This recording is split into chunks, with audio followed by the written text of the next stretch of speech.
Good morning, friends, and welcome to the pre-market view. The strength continues to remain good in the US markets, and the markets were up about 0.3 to 0.5%, led by the financials and the transportation sector. Interestingly, Google is at 52-week high, whereas the Apple stock is had 52-week low at about 415 in US markets. European markets were flat as the overall earnings disappointment continues. The political situation also continues to remain quite weak there. So no major reversal in the Eurozone as such. And when we look at the Asian markets today morning, most of them are up about 1 to 1.5%. The Nikkei is up about 1%.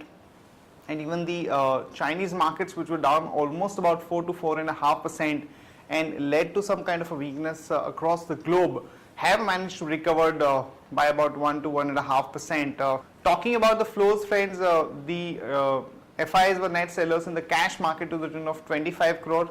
The domestic institutions were sellers in the cash market to the tune of 111 crore. And in the index futures, the FIs were buyers to the tune of 400 crore. Back home, friends, our markets continue to languish, and more importantly, the broader markets are showing a lot of weakness, and every day we are seeing a bunch of stocks coming under the hammering. And yesterday it was a turn of NHPC and a few other stocks, and which has definitely unnerved the overall comfort and the confidence of the investors. On that note, let me invite Shaival to take us through important F&O cues, data and strategies that we can have in the F&O markets.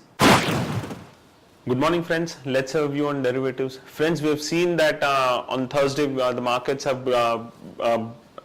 broken the level of 5,700 on the lower side, and from past 2 days it has been shown some resilience at the lower levels and have been heading towards the northward direction very slowly and steadily. Now the markets are very sticky, and we have seen that for the first time in this March series, FIs were buyer of around 1,860 crore in yesterday's trade, and we have also seen some long positions being accumulated in yesterday's trade. The PCR ratio has seen an uptick from 0.88 and is currently at 0.90. With this, the implied volatility has also cooled off marginally, say by around 3% to 6%. So that's been indicating, yes, we may see some bounce in the market, and we may see some buying emerging at lower levels in the market. But if we have a look at the options activity, 5,800 and 5,900 call option continues to see a good amount of activity in the open interest, whereas 5,600 put option has seen a good activity. Interestingly, 5,700 call as well as put option has seen a good activity. So on closing basis, this would be the important level to watch on, and what we feel is that 5,800 going forward would act as a hurdle, because that is also a weekly VWAP. Now talking about the stocks from the intraday perspective, one can buy Bharti Airtel with stop loss of 312 rupees 70 paisa. Infosys is also looking good. One can buy it with stop loss of 287760, and one can go short on McDonald's with a stop loss of 1844.15. Thank you. Here are the important news and events that we are tracking. First of all, the government is indicating that they will assure the UAE of the safety of its investments in India. This is in the context of the negotiations which are on between Etihad and Jet, wherein the UAE has insisted for some kind of a safety by preventing the government or any other authority of taking any unilateral action which can have implications on the safety of investments in India.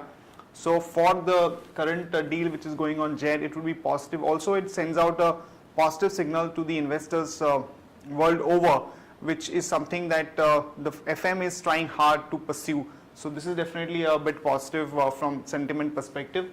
And in case of Yes Bank, the overall FI limit has reached the threshold limit of about 49%. Bharti, there are mixed set of news. In one of the developments, it's looking at raising some money through one of its subsidiaries in US dollars to repay the loans. And in another development, the communication minister has approved the levy of penalty to the tune of about 350 crore for a breach of its contract on providing 3G services. So some negative reaction for Bharti in today's market is possible.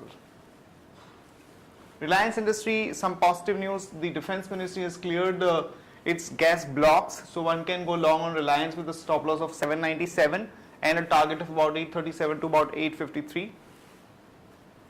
GMR Infra is looking at selling about 70% stake in GMR Energy Singapore for a total value of about $660 million.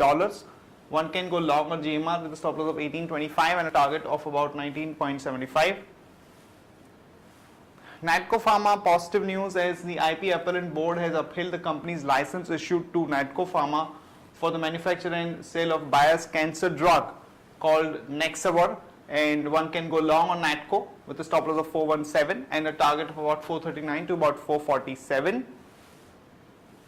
NMDC has cut iron ore prices by almost about 2.2%. We've seen weakness across the metal space, so one can go short on NMDC with a stop loss of 138 and a target of about 131 to about 128.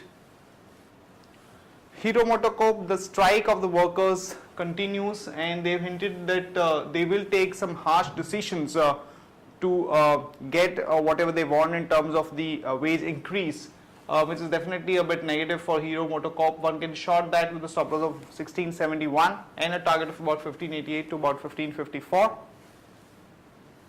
That's it from all of us, friends. Have a nice trading session and see you tomorrow at the same time.